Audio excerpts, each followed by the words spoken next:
On a dark night of August 8th, 1963, a Royal Mail train was traveling from Glasgow to London. Inside one of its carriages were bags filled with cash, an amount that would equal £67 million today. The train's driver, Jack Mills, was speeding through the night when suddenly a red signal light appeared at a crossing. This was highly unusual. At that location and time, a red signal wasn't expected.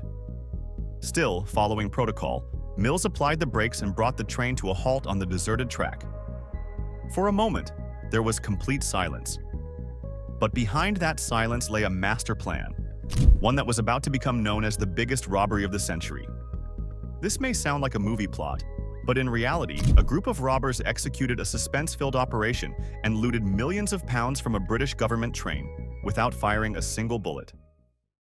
The story began months earlier, when a group of well-known London criminals gathered to plan a new operation. The mastermind was Bruce Reynolds, who envisioned an unprecedented robbery.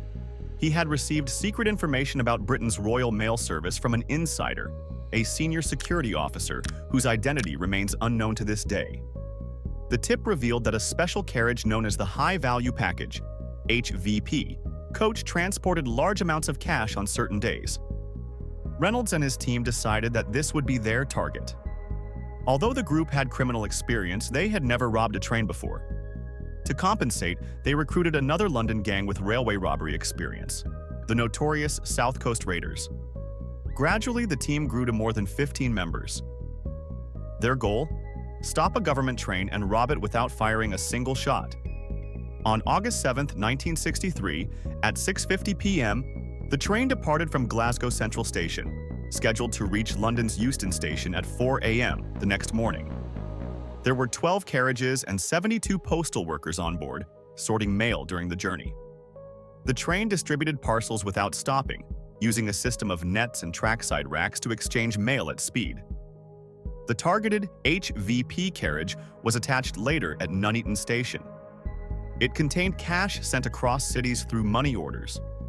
Normally, HVP coaches carried around £300,000. But due to a bank holiday weekend, nearly £3 million was on board that night, 12 times the usual amount.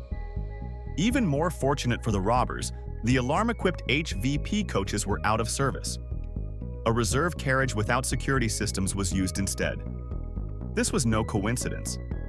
The robbers had insider information and had been waiting for this exact moment. In the early hours of August 8th, near Sears Crossing, the gang executed their plan. They tampered with the signal, covering the green light and powering a red one with a battery. When the train approached, Jack Mills was shocked to see the red signal. The Royal Mail train was never meant to stop there. Anyhow, he halted the train. As the assistant driver stepped down to use the trackside telephone, he discovered the line had been cut. Before he could react, the robbers emerged from the bushes and overpowered him. They stormed the engine. When Mills resisted, he was struck on the head with an iron bar and knocked unconscious.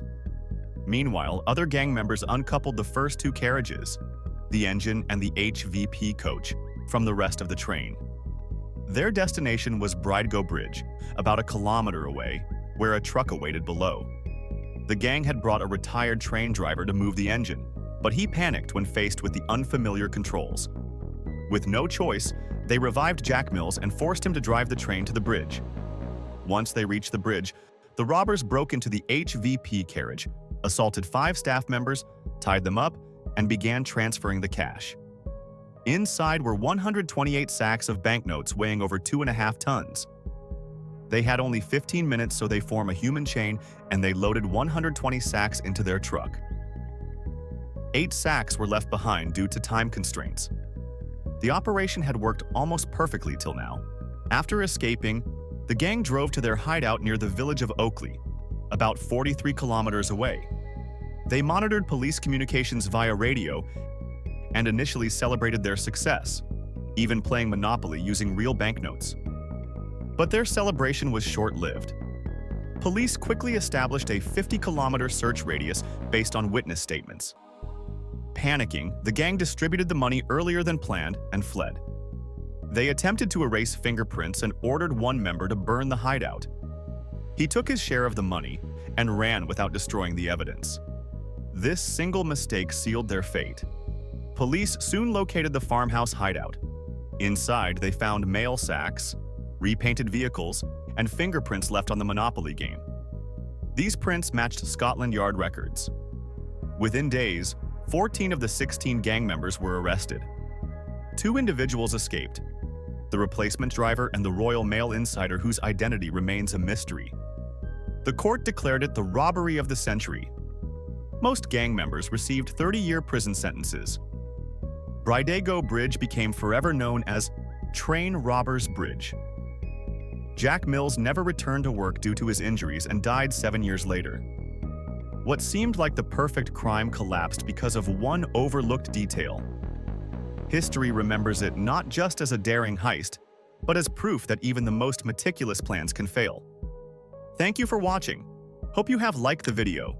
See you in the next great story.